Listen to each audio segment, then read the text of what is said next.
नमस्कार दोस्तों, स्वागत है आप सभी का एक बार फिर से आपके अपने YouTube चैनल टेक्निकल जॉब ज्ञान में। दोस्तों आज के इस वीडियो के अंदर अपन बात करने वाले हैं डिटेल में DRDO की नई भर्ती के बारे में। सबसे पहली चीज तो आपके दिमाग में ये आती होगी भी एक साथ इस प्रकार का अचानक वीडियो सर क्यों लेके आए हैं। तो दोस्तों DRDO के अंदर नई भर्ती बहुत ही जल्द आने वाली है। जल्द का मतलब है कि महीनों के अंदर ही ये वैकेंसी आ जाएगी। काफी सारे बच्चों को तो पता ही होगा, लगभग 10 दिन 15 दिन पहले एक सोशल मीडिया पे DRDO का ऑफिशियल नोटिफिकेशन वायरल हुआ था। मतलब क्या कि टेंडर का नोटिफिकेशन वायरल हुआ था। कोई भी डिपार्टमेंट जब भर्ती करवाता है तो उससे पहले टेंडर आउट करता है, यानी कि कंपनियों को इनवाइट करता है भी कौन सी कंपनी है वो भर्ती करवा सकती है। तो DRDO का जो टेंडर का नोटिस था वो आउट हो चुका था और वो जो मतलब टेंडर था सबमिट करने की जो लास्ट डेट है इस महीने की 18 जून है, यानी कि 18 जून तक कंपनियां वो अपने आवेदन कर देगी और इसी महीने के अंदर तय हो जाएगा भी कौन सी कंपनी वो DRDO की नई भर्ती करवाएगी। दोस्तों अब तक DRDO की तरफ से टोटल 9 सेप्टम हो चुके हैं। सेप्टम उनको बोलती है DRDO का एक संगठन होता है या फिर अपन मान सकते हैं भी एक बोर्ड होता है जो कि मतलब हर 2-3 साल के बाद में भर्ती करवाता है, तो उसका गठन किया जाता है। तो 9 बार सेप्टम का आयोजन करवाया जा चुका है। अभी आपका सेप्टम नंबर 10 होने वाला है। तो 18 जून तक कंपनियां आवेदन करेगी और जून के महीने के अंदर तय हो जाएगा भी कौन सी कंपनी ये भर्ती करवाएगी। जून के महीने में तय हो जाएगा भी कौन सी कंपनी भर्ती करवाएगी। तो ये लगभग तय है कि जुलाई या फिर अगस्त के महीने तक आपकी वैकेंसी आ जाएगी। 100% इसी साल 2022 के अंदर 100% मैं कहता हूं कि यह भर्ती आने वाली है IT और डिप्लोमा के लिए। जून के महीने में कंपनी तय हो जाएगी तो जुलाई या फिर अगस्त में यह भर्ती आ जाएगी। DRDO के अंदर नौकरी करने का सपना किसका नहीं हो अगर IT कर रखी है या फिर आपने डिप्लोमा कर रखा हो। भारत सरकार का बहुत ही शानदार रेपुटेड ऑर्गेनाइजेशन है जहां पे आपको नौकरी भी मिलती है और नौकरी के साथ साथ में आपको इज्जत और अच्छी खासी पर्सनैलिटी भी मिलती है, क्योंकि मिनिस्ट्री ऑफ डिफेंस का डिपार्टमेंट है। आज के इस वीडियो के अंदर अपन डिटेल में बात करने वाले हैं भी ये जो नई भर्ती आने वाली है इसके अंदर एलिजिबिलिटी क्राइटेरिया क्या रहेगा, यानी कि कौन कौन इसके अंदर आवेदन कर पाएगा, क्या इसके अंदर सिलेक्शन प्रोसेस रहेगा, कितनी स्टेप के अंदर आपका सिलेक्शन होने वाला है, क्या आपका पेपर पैटर्न रहेगा, क्या आपका सिलेबस रहेगा, डिटेल में सभी चीजों के बारे में बात करने वाले हैं। बहुत ही अच्छी वैकेंसी है, काफी अच्छा इसके अंदर कंपटीशन भी रहता है। तो अगर आप इस DRDO के अंदर जाने का आपका सपना है तो तैयारी आपको अभी से स्टार्ट करनी होगी, इसीलिए ये वीडियो आज लेके आया हूं। तो चलिए दोस्तों डिटेल में अपन बात कर लेते हैं। सबसे पहले बात करते हैं कि यहाँ पे जो वैकेंसी आएगी इसके अंदर एलिजिबिलिटी क्राइटेरिया क्या रहेगा, पीछे की भर्तियों के अंदर कितनी कितनी वैकेंसी आई थी और अभी इसके अंदर इस साल कितनी वैकेंसी आ सकती है उसके बारे में भी। 2 टाइप की यहाँ पे वैकेंसी है जिसके बारे में अपन डिटेल में बात करने वाले। एक तो आपकी IT वाली वैकेंसी है। कौन सी वैकेंसी है? एक IT वाले बच्चों के लिए वैकेंसी है और दूसरी जो वैकेंसी है वो आपकी डिप्लोमा के लिए। दोनों के बारे में अपन साथ साथ में तुलना करते जाएंगे और साथ साथ में सभी चीजों के बारे में जानेंगे। सबसे पहली चीज आती है भी IT वाली जो वैकेंसी होती है, जो पोस्ट होती है उसका नाम क्या होता है। तो यहां पे आपकी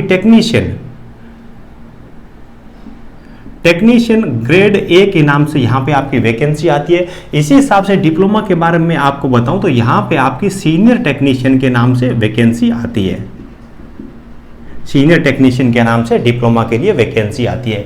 पिछली भर्ती के बारे में आपको बताऊं तो IT के लिए जो लास्ट बार वैकेंसी आई थी 2019 के अंदर वैकेंसी आई थी। इसी हिसाब से डिप्लोमा के बारे में आपको बताऊं तो लास्ट वैकेंसी थी डिप्लोमा के अंदर आई हुई तो भाई काफी टाइम हो गया, 2018 के अंदर वैकेंसी आई थी।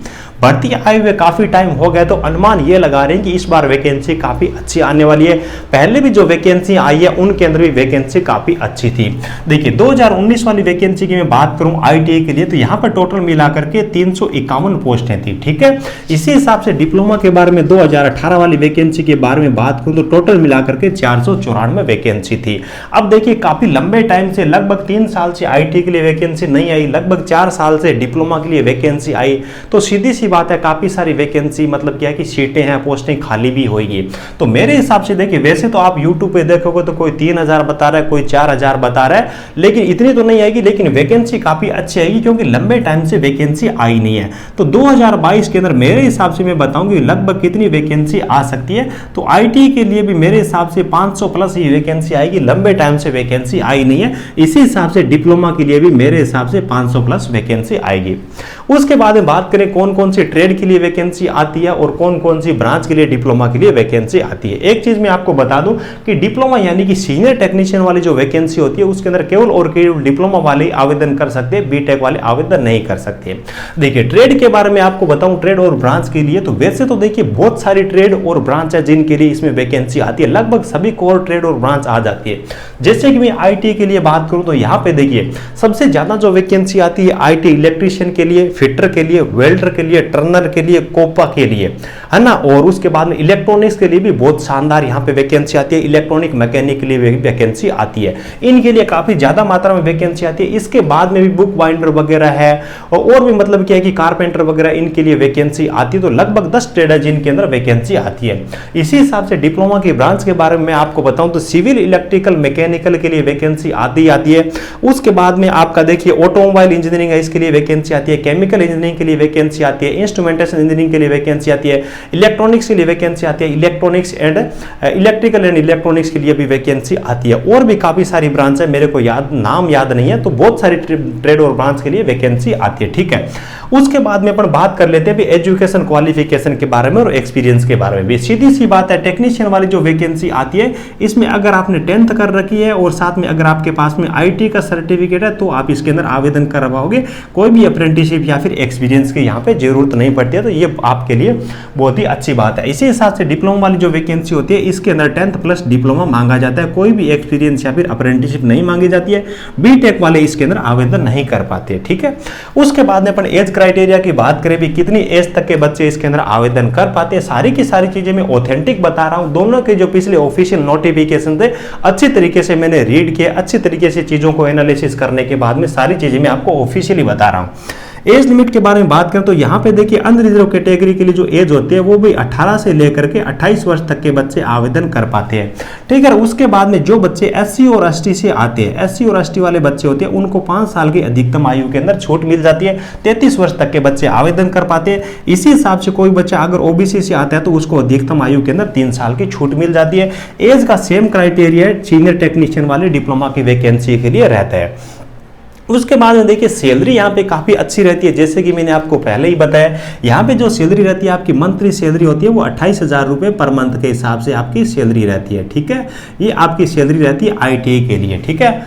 और उसके बाद देखिए डिप्लोमा और आईटीआई की सैलरी में यहाँ पे बहुत बड़ा अंतर रहता है, जमीन आसमान का अंतर रहता है। यहाँ पे जो आपकी सैलरी रहती है सीनियर टेक्नीशियन के अंदर वो रहती है आपकी 50,000 रुपये पर मंथ, ठीक है। तो यहाँ पे देखिए सैलरी के अंदर काफ़ी ज़्यादा अंतर है, फिर भी आईटी के लिए भी बहुत ही शानदार वैकेंसी है। बहुत सारे डिपार्टमेंट के अंदर स्टार्टिंग में इतनी सैलरी मिलती नहीं है। स्टेट गवर्नमेंट राजस्थान की बात कर लूँ तो 2 साल प्रोबेशन पीरियड रहता है, 13-14 हज़ार रुपये पर मंथ के हिसाब से सैलरी मिलती है। लगभग 3-4 साल की जब आपकी नौकरी हो जाती है, लगभग 4 साल, तब जाकर के ये सैलरी मिलना स्टार्ट होती है। और ये जो सैलरी डिप्लोमा के लिए राजस्थान JN को भी यहाँ पे ये सैलरी नहीं मिलती है। स्टार्टिंग बात करूँ तो ये भी 3-4 साल की जब नौकरी हो जाती है तब जाकर के JN को सैलरी मिलती है राजस्थान के अंदर। और भी स्टेट गवर्नमेंट की बात कर लें तो उनसे तुलना करेंगे तो ये सैलरी दोनों ही अच्छी है, ठीक है। उसके बाद में बात कर लेते भी पेपर पैटर्न के बारे में और सिलेक्शन के लिए कौन कौन से स्टेप रहते हैं।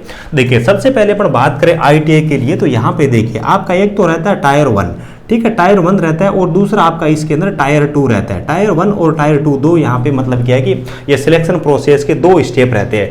टायर 1 जो होता है ये आपका CBT होता है, यानी कि ऑब्जेक्टिव टाइप के पर्सन का आपका ऑनलाइन टेस्ट लिया जाता है। और ये आपका जो टायर 2 होता है आपका ये होता है मतलब क्या है कि ट्रेड टेस्ट होता है, TET होता है, ये ट्रेड टेस्ट है। इसी हिसाब से डिप्लोमा के बारे में आपको बताऊं तो यहाँ पे देखिए आपका टायर 1 होता है और उसके बाद में टायर 2 होता है, और यहाँ पे कोई भी ट्रेड टेस्ट नहीं होता है, दोनों के दोनों आपके CBT होते हैं, यानी कि कंप्यूटर बेस्ड टेस्ट होते हैं। यहाँ पे दोनों पेपर होंगे ऑब्जेक्टिव टाइप की, यहाँ पे आपका एक पेपर होगा, एक आपका प्रैक्टिकल नॉलेज चेक करने के लिए ट्रेड टेस्ट होने वाला है। चलिए उसके बाद में पेपर का पैटर्न क्या रहता है, CBT वाले की बात करें यहाँ पे ITI के लिए, देखिए CBT के अंदर यहाँ पे आपको जो 50% पूछे जाते हैं वो तो आपके रहते हैं नॉन टेक के।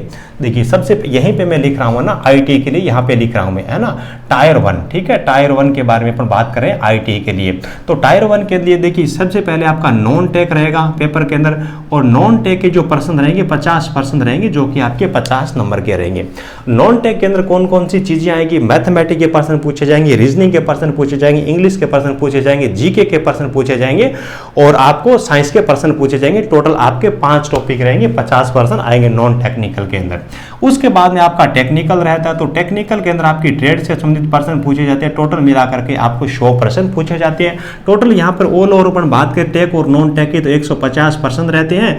और उसके बाद में टाइम के बारे में अपन बात करें तो आपको 120 मिनट यानी कि 2 घंटे का आपको टाइम दिया जाता है, ठीक है। और यहाँ पे देखिए आपका टायर 1 होता है, इसके अंदर 12 गुणे बच्चों को पास किया जाता है, यानी कि 1:12 का रेशियो रहता है, ठीक है। एक सीट के लिए 12 बच्चों को पास करेंगे। जैसे कि 1000 वैकेंसी अगर आ जाती है तो 12,000 बच्चों को ट्रेड टेस्ट के लिए पास करेंगे। उसके बाद में ट्रेड टेस्ट होगा। ट्रेड टेस्ट होता है वो क्वालिफाई नेचर का होता है, यानी कि ट्रेड टेस्ट के अंदर अगर आप पास हो गए तब तो आपकी मतलब क्या है कि फाइनल मेरिट के लिए आपको लिया जाएगा, भी आप मेरिट के अंदर आ रहे हो नहीं आ रहे हो। ट्रेड टेस्ट के अंदर आप फेल हो गए तो पेपर के अंदर चाहे आपके कितने भी नंबर है वो कोई मायने नहीं रखते, आप बाहर हो जाओगे, ठीक है। तो ये इसका मतलब क्या है कि सिलेक्शन प्रोसेस रहता है आईटी का। इसी हिसाब से मैं डिप्लोमा की बात करूं तो यहाँ पर टायर 1 होता है, ये आपका प्योर नॉन टेक्निकल होता है, और टायर 2 होता है आपका प्योर टेक्निकल रहता है। नॉन टेक्निकल के अंदर टोटल मिलाकर के टायर 1 जो होता है इसके अंदर 150 प्रश्न पूछे जाते हैं, 150 नंबर के रहते हैं। नॉन टेक्निकल का जो सिलेबस रहता है वो सेम रहता है जिस हिसाब से आईटी का रहता है, यानी कि इंग्लिश है और उसके बाद में आपका जीके है, उसके बाद रीजनिंग है, मैथ है और साइंस से आपको 150 नंबर के 150 प्रश्न पूछे जाएंगे। टायर 1 के अंदर आपको जो टाइम दिया जाएगा यानी कि 2 घंटे का टाइम रहेगा। यहाँ पे आपके क्वालिफाई नेचर का ये पेपर रहता है। वो जो आपका मतलब क्या है कि अनरिजर्व कैटेगरी है और मतलब क्या है कि ओबीसी वगैरह है और ईडब्ल्यूएस है, उनको यहाँ पे 40% लेके आना जरूरी होता है। एससी और एसटी को यहाँ पे 30% लेके आना जरूरी होता है, ठीक है। उसके बाद में टायर 2 की बात करें तो आपका टायर 2 जो होता है, इसका टायर 2 जो होता है सीनियर टेक्नीशियन का, ये आपका प्योर टेक्निकल रहता है। आपकी ब्रांच से संबंधित आपको 100 प्रश्न पूछे जाते हैं, 100 प्रश्न पूछे जाते हैं। इसके लिए आपको 1.5 घंटे का यानी कि 90 मिनट का आपको टाइम दिया जाता है, ठीक है। ये रहता है टायर 1 जो होता है ये सभी ब्रांच के लिए कॉमन रहता है, और टायर 1 होता है ये आपका सभी ब्रांच के लिए कॉमन रहता है 150% नॉन टेक्निकल के। और जो आपका टायर 2 रहता है डिप्लोमा के लिए, इसके अंदर आपकी ब्रांच से संबंधित आपका एक अलग पेपर लिया जाता है, ठीक है। तो इस हिसाब से इसका सिलेक्शन प्रोसेस रहता है। वैकेंसी काफी अच्छी आने वाली है, लेकिन आपको तैयारी अभी से स्टार्ट करनी होगी। अगर आप दूसरी चीजें अगर इंग्लिश वगैरह तैयार नहीं कर सकते तो टेक्निकल है आपका, और उसके बाद में इंडिया जीके, इन चीजों को आप पहले से स्टार्ट कर दीजिए, ताकि जब मतलब नोटिफिकेशन आ जाए तब आपको कोई मतलब क्या कि दिक्कत नहीं हो, घबराहट नहीं हो, आपको भागने की जरूरत नहीं पड़े। अभी जो टाइम है इसके अंदर आप चलना स्टार्ट कर दोगे तब भी आप मतलब है इस एग्जाम को अच्छे तरीके से क्वालिफाई कर पाओगे। अभी आप चीजों को तैयार करना स्टार्ट नहीं करोगे तो नोटिफिकेशन आने के बाद में काफी मुश्किल हो जाएगा इतना बड़ा सिलेबस तैयार करना। जैसे कि राजस्थान टेक्निकल हेल्पर के अंदर हुआ है, काफी सारे बच्चे बोल रहे थे कि सर प्री की हमने तैयारी नहीं की, प्री का हमारे को किसी न किसी प्रकार से पास करवा दो, कोई ना कोई तरीका बता दो, मेन की हम तैयारी स्टार्ट कर देंगे। तो वो चीज नहीं हो जाए। और मेन का जब मतलब प्री का मतलब क्या है कि जब एग्जाम हो गया तो उसके बाद में वो इंतजार कर रहे हैं भी आंसर की कब आएगी, उसके बाद में हम तैयारी स्टार्ट करेंगे। तो कल कभी आता नहीं है, जो चीजें स्टार्ट करनी है वो आज से स्टार्ट कर दो। बहुत ही अच्छी नौकरी है, बहुत लोगों का सपना होता है डीआरडीओ में जाने का। आपके पास में अच्छी खासी एजुकेशन क्वालिफिकेशन है, एज लिमिट भी है आपकी तैयारी करने की, तो आज से इन सब चीजों को तैयार करना स्टार्ट कर दीजिए। कम से कम जीके और टेक्निकल है इसको तो आज से ही आप तैयार करना स्टार्ट कर दीजिए। लगभग 10 तारीख को जो मतलब बच्चे आईटी इलेक्ट्रीशियन ब्रांच वाले हैं उनके लिए एक मैं वीडियो कोर्स लॉन्च कर रहा हूं हमारे मोबाइल एप्लीकेशन टेक्निकल जॉब ज्ञान पे, जिसके अंदर ऑल ओवर इंडिया लेवल की आईटी इलेक्ट्रीशियन लेवल की कोई भी वैकेंसी आती है तो एक सिंगल कोर्स के जरिए आप तैयारी कर पाओगे। लगभग 10 तारीख को यह कोर्स हमारा लॉन्च आ जाएगा। वीडियो को डिस्क्रिप्शन में आपको हमारे मोबाइल एप्लीकेशन की लिंक मिल जाएगी। तो आज के इस वीडियो के अंदर बस इतना ही। आई होप कि आपको वीडियो काफी अच्छा लगा होगा। वीडियो अच्छा लगा तो एक प्यारा सा लाइक करके मुझे सपोर्ट जरूर कर देना। चैनल पे पहली बार विजिट कर रहे हो चैनल को सब्सक्राइब जरूर कर लीजिए।